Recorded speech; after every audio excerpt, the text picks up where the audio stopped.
Welcome back to Real Housewives Recaps. Today we're covering Real Housewives of Beverly Hills, Season 10, Episode 4, All's Fair in Glam and War. I want to start off by saying this is a pretty darn good episode. Lots to cover here, lots to recap. And I'm surprised I'm going to say this, but I found myself liking Sutton more this week. I thought Kyle came off looking like a jerk, but I actually liked Sutton pretty good this week. I'm dying to hear your thoughts. Am I crazy?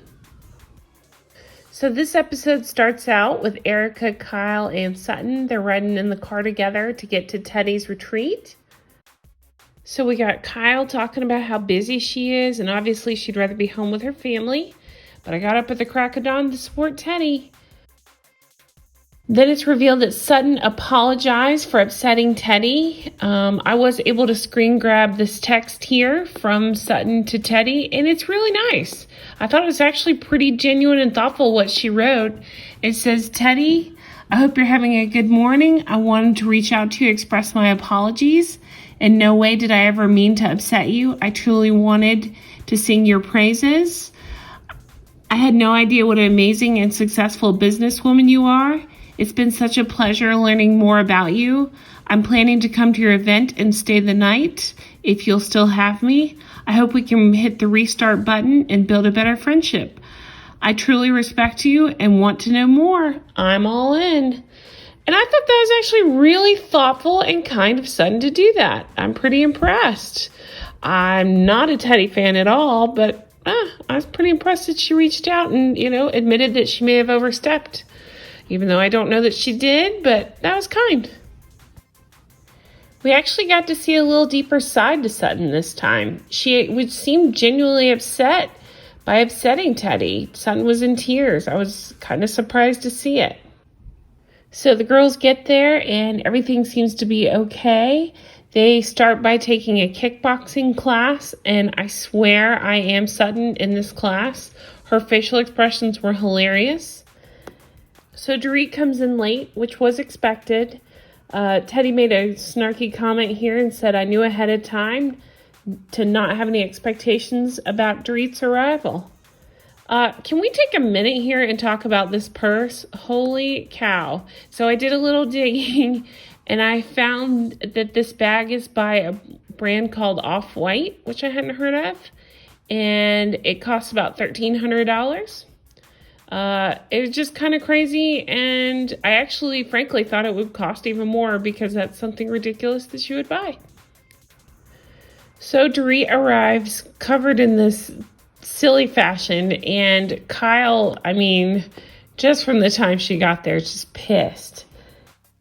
She said, "I knew Dorit would be late, but she's clearly been in Glam for hours."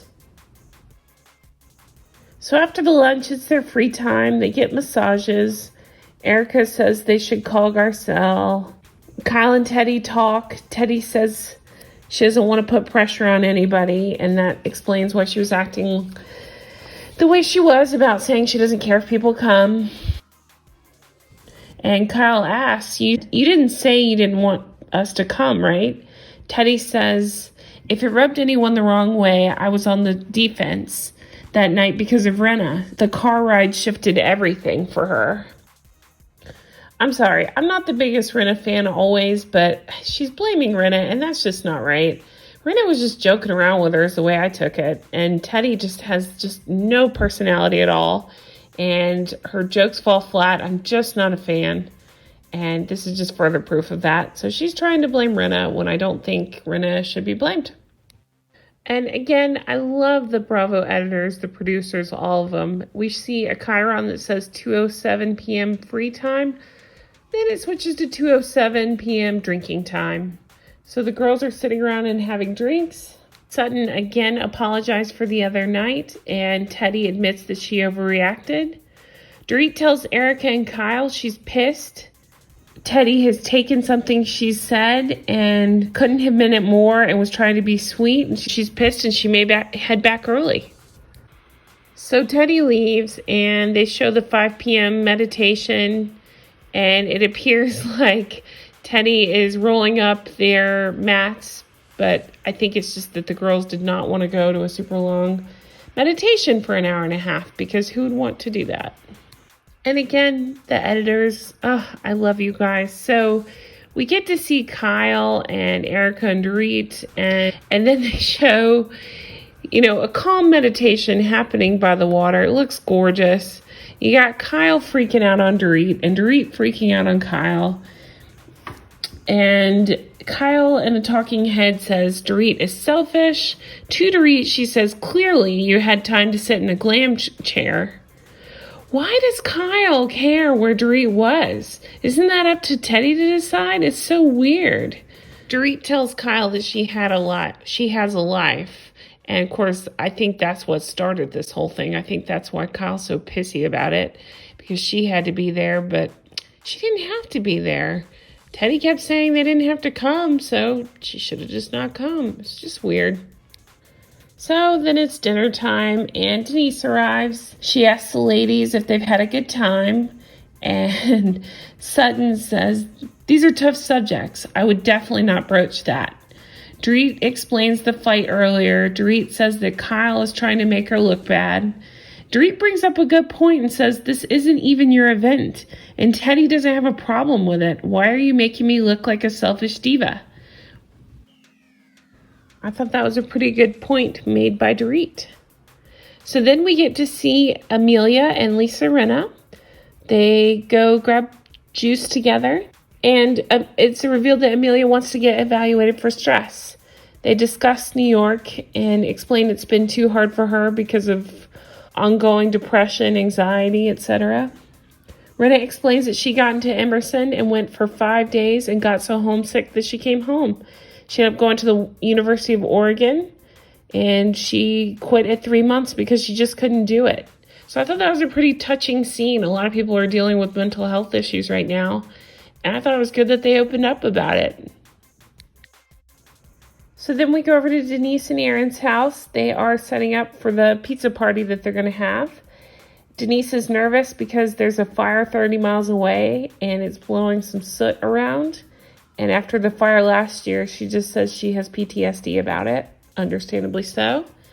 So then we cut over to Garcelle. She is with her twins, Jax and Jade. It's revealed that she has 50-50 custody with her ex on the kids. And they just have a nice dinner together. It's nice to see her personal life and to see her interacting with her kids. She seems like a great mom. So we're getting ready for Denise and Aaron's party. Meanwhile, we cut over to Mauricio and Kyle getting ready for the party. And again, Mauricio just seems stoned out of his mind. It's hilarious. The faces he's making at that dog just had me cracking up. That was one of my favorite scenes of the episode. We got Dorit explaining to her son Jagger while PK's out of town that she has a commitment, and he's upset, saying, why did you commit to it? Poor baby. Kyle and Mauricio show up to Denise's house. Rinna arrives. There's no Denise out yet. Rinna says Denise Richards is the biggest flake on the planet. And then there's a flashback to her being hours late to her own wedding. And then I have to ask, what is Dorit wearing here? I don't understand it. She arrives with Garcelle. Kyle's anxious and kind of obsessing over Dorit being late to that event. It's so strange. In the talking head, Kyle was duplicating some of those crazy poses that Dorit was doing. Anyway, so we cut into the dinner party here, and this is where things get awkward and magical. It kicks off with Kyle joking with Garcelle about men to set her up with. Kyle says that she likes dark hair and an accent. Dorit asks, is that why you and Teddi are so close? Because your husbands have dark hair and accents? Which just, it wasn't a funny joke, but it wasn't that big a deal. Kyle makes a big deal out of it. They're talking about what a big stretch that is. They finally have a talk. So Dorit says, the friendship you guys have, you get blind defensiveness. And then there are flashbacks to exactly that. Kyle and Teddi being a pack and just defending each other, not letting anybody else get a word in. Denise says, you knew she was going to be late. So Kyle says, hold on. It's not just coming in late. It's coming in your Barbie glam look for a workout when you're not even working out. Garcelle says, those are fighting words. Dorit says, WTF do you care? And Kyle says, you don't come in your fake workout clothes. And Denise says, but why are you judging her? And Kyle says, it's not genuine. Okay, what makes Kyle the genuine police? Who cares? I'm not even a huge Dorit fan, but I think Dorit's totally in the right here. What does Kyle care? Why is she the late police to Teddi's stupid event where she kept saying she doesn't care if anybody comes? I remember in the other episode that Dorit mentioned that she was going to be late, so what's the big deal? So this is where things took an even stranger turn. So Denise says, why are you judging her? Kyle says it's not genuine. And then Kyle turns to Sutton talking about Denise and calls her a ragamuffin. It's so strange. There was just no need for that. So Erika calmly explains to Kyle, I think Dorit is irritated. You blindly rushed to Teddi's defense. Dorit says, I don't think you'd rush to anyone else in this group's defense like that.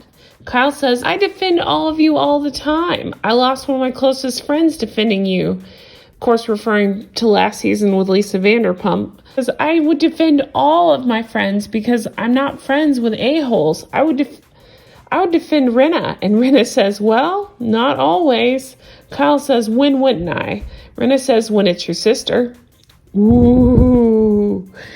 Kyle says, by the way, I still did that even though it cost me a relationship with my sister. Okay, hold the phone. That is not true. That's not what cost your relationship with Kim. And I think you guys are fine today. So you're being a little bit dramatic, Kyle, and ridiculous. So Denise says, don't tell her to F off.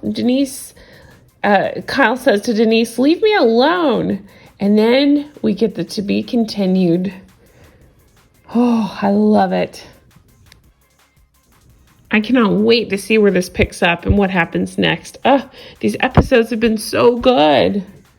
So it looks like next week Kyle cries and walks off. We see Lisa Rinna posing. Erika apologizes for talking dirty in front of the kids. Kyle and Denise have a fight. So I am looking forward to see the Kyle-Denise fight. That should be interesting. I am loving this season so far. I've watched every season since this show came out, and this has been pretty exciting so far. I don't know if that's quarantine talking or what, but I've actually really enjoyed it for the first time in a long time. So I'm excited to see where it goes and excited to see what happens. Let me know what you think in the comments. I'm really curious. Am I the only one that thinks these things? Are you guys on Team Kyle? Are you on Team Dorit? What are you thinking? Let me know. Well, that's it for me. I so appreciate you guys watching and for talking with me in the comments. It's been so much fun. So be sure to check out my other episodes where I cover Real Housewives of New York. I'm also doing Below Deck. And as a fun side recap, I've been covering Fleabag. I love Fleabag. So just give them a watch. Let me know what you think. Thank you so much for everything. And I look forward to talking to you guys again soon. Bye-bye.